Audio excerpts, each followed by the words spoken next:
Hey there, I'm Chappie, and this is Sketching Out Lorcana. A silhouette is a pretty common term when it comes to art. It started gaining traction back in the late 19th century. There's examples going all the way back to even the mid 18th century, and to this day, the terminology and practical use has stayed relevant.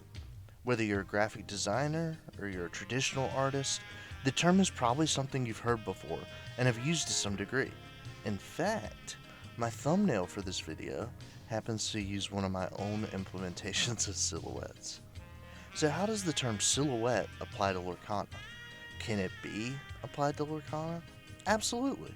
Funnily enough, I've already discussed this through my first ever Sketching Out Lorcana Twitter post, but this video is going to let me explore even more of the topic.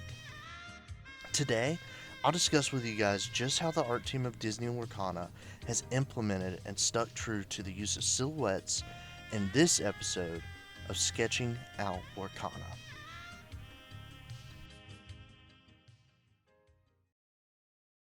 So you're probably asking, what's a silhouette?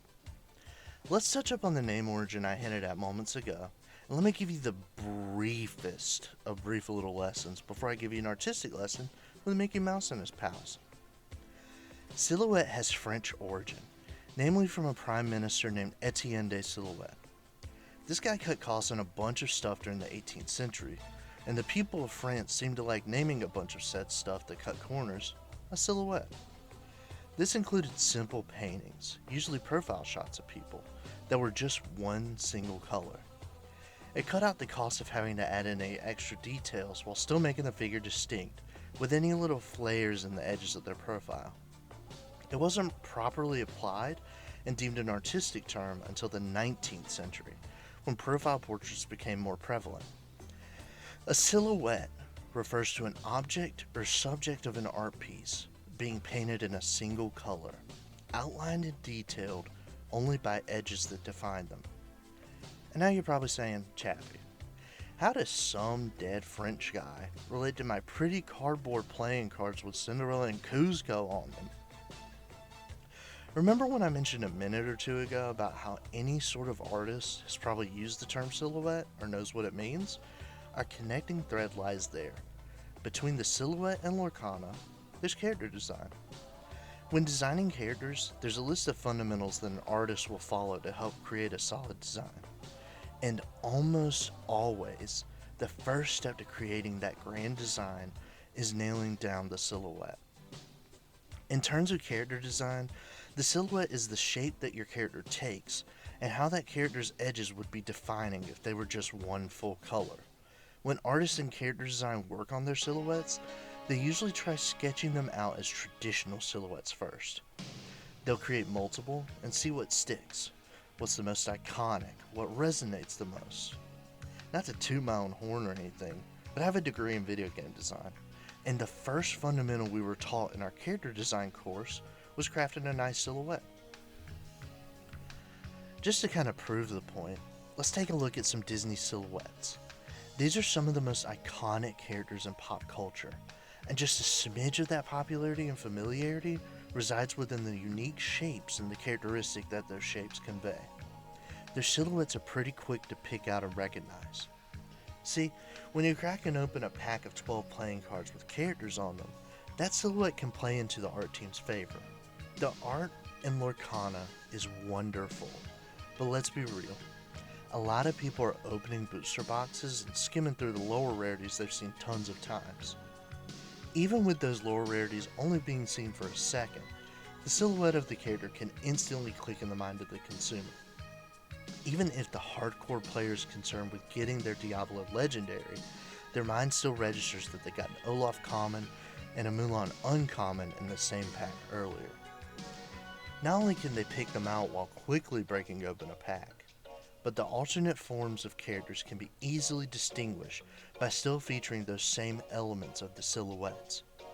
The Dreamborn and Floodborn glimmers can differ a bit from their Storyborn counterparts, but sharing elements of the silhouettes help establish a connection with the player. Artists can put their unique and awesome twists on these characters we recognize, while keeping a similar silhouette and still drawing the connecting line of familiarity. When I initially did my Twitter thread about this, I chose 3 characters with a purpose. I chose a Genie card to show a storyboard in an ink color not commonly associated with Genie, yet still keeping his iconic silhouette. I showed a Dreamborn Beast to signify the change of characteristics and lore, while still keeping a similar silhouette. And 2 different Simba cards to show a character with 2 recognizable different forms that still carried recognizable traits detailed, you guessed it, by their silhouette. For this video, I'm going to pick 4 characters to nail the point home. These 4 characters all have a unique silhouette that's familiar with Disney fans, but they also happen to be popular enough characters to have gotten each of one of the 3 forms that a Lorcana character can take. They all have a Storyborn, Dreamborn, and Floodborn variant of a Glimmer. I wanted to have 4 different archetypes filled when I covered silhouettes. I wanted to cover a recognizable Disney protagonist that's distinctly human for both male and female. I wanted to cover an anthropomorphic Disney character, and I also wanted to cover a Disney villain. I've got the silhouettes up now on screen, so you can probably already tell who I'm going to cover today. Let's look individually at the silhouettes of Hercules, Mulan, Stitch, and Ursula. Let's start off with a Hercules fun fact that'll help us with understanding more about his silhouette. Did you know that Disney's version of Hercules was inspired by Superman? Even the events of the animated feature loosely follow similar plot beats from the original Christopher Reeves movie. This helps us point out some key characteristics to follow and look for in Hercules' silhouette.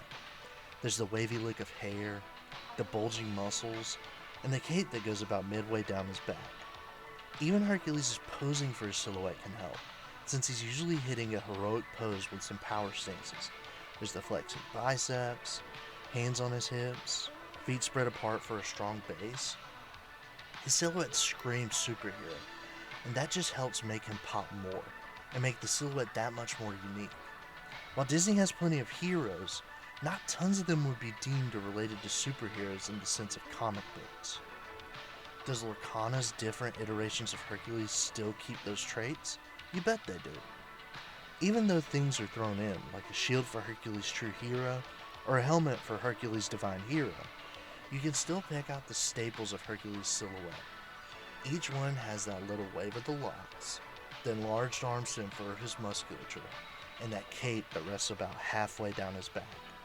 The silhouette for these is even accentuated with some mighty heroic posing. Not only that, but the cape leans into the superhero trending really well. Sometimes it's flapping in the wind to really sell us that heroic posing even more. If that super silhouette wasn't enough, every Steel Hercules card is named Hercules-Hero to some extent. Mulan's silhouette is unique for a couple of reasons. In my Twitter thread about silhouettes, I ended up picking out Simba for having 2 recognizable forms with recognizable silhouettes, and through bias because he's my favorite Disney character. I picked Mulan because she has 2 recognizable forms with recognizable silhouettes as well, and another biased pick because she's my wife's favorite Disney character. Her 2 forms relate to 2 major chunks of the movie, when she's undercover as a man in the Imperial Army, and after she's been found out as a woman in disguise and embraces who she is while saving China. Another unique trait about her silhouette is that she's seen in action so much throughout her movie that her silhouette has become synonymous with taking those actions, brandishing a sword, firing arrows, doing crazy kung fu kicks. She's also associated with 2 hairstyles, a short bob cut, and then the bob cut put up into a little round bun on the back of her skull.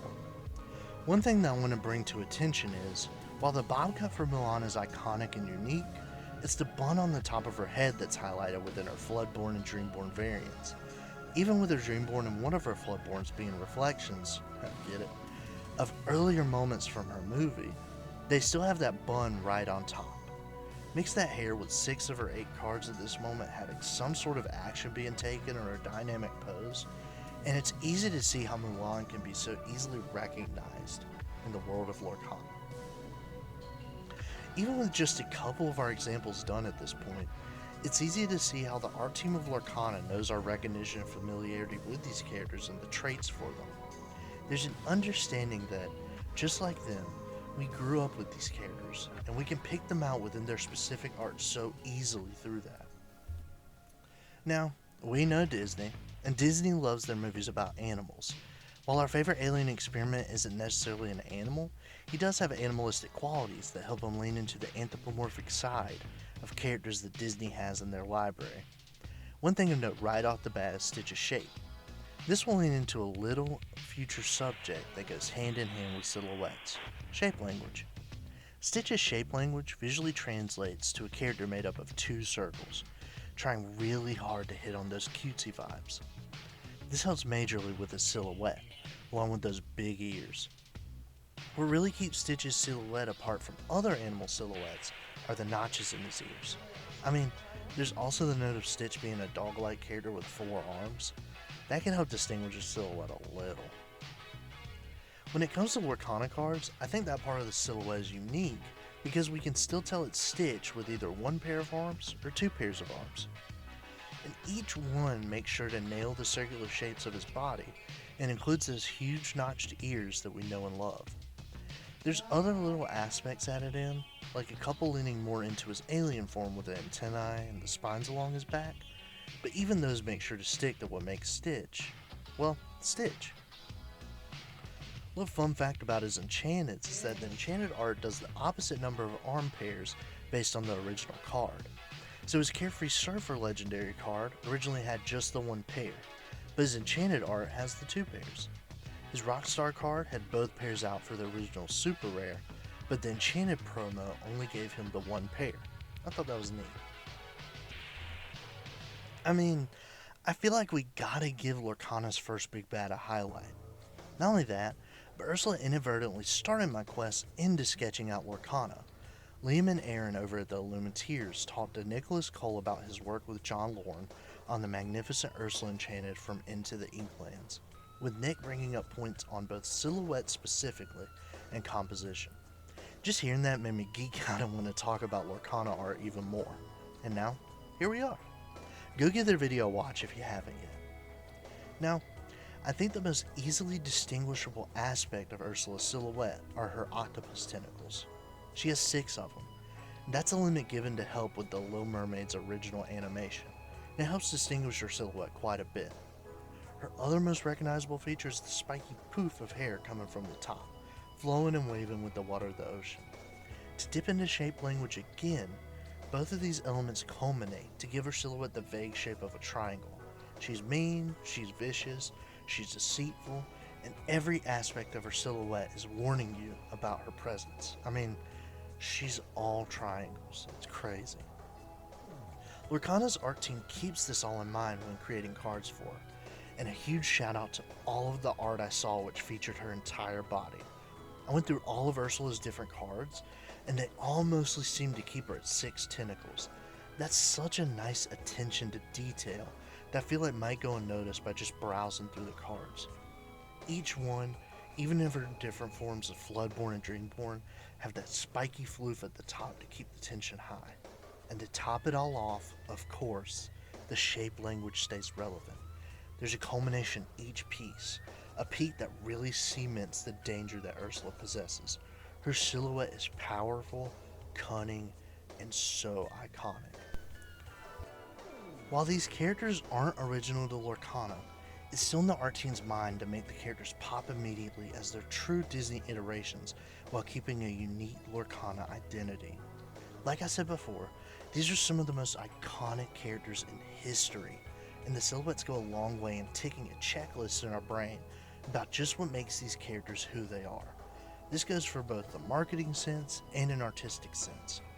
Look at the first chapter's package art, for example. The characters all have strong silhouettes, and they're notably some of the most recognizable Disney peeps, from those that came from the inception of the Walt Disney Company into the more recent animated releases. This appeals to those of us that grew up watching Disney tapes on our VHS on rainy days, all bundled up in our blankets beside our stacks of movies, but it also speaks to a younger generation.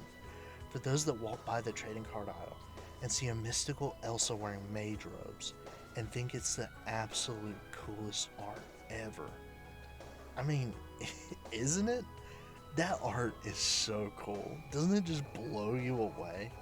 It blows me away. And has yet to cease not only meeting my expectations, but exceeding them. I hope you guys enjoyed this dive into silhouettes, and I hope they help with sketching out Lorcana. I hope you guys have an awesome day, and keep questing. See you real soon.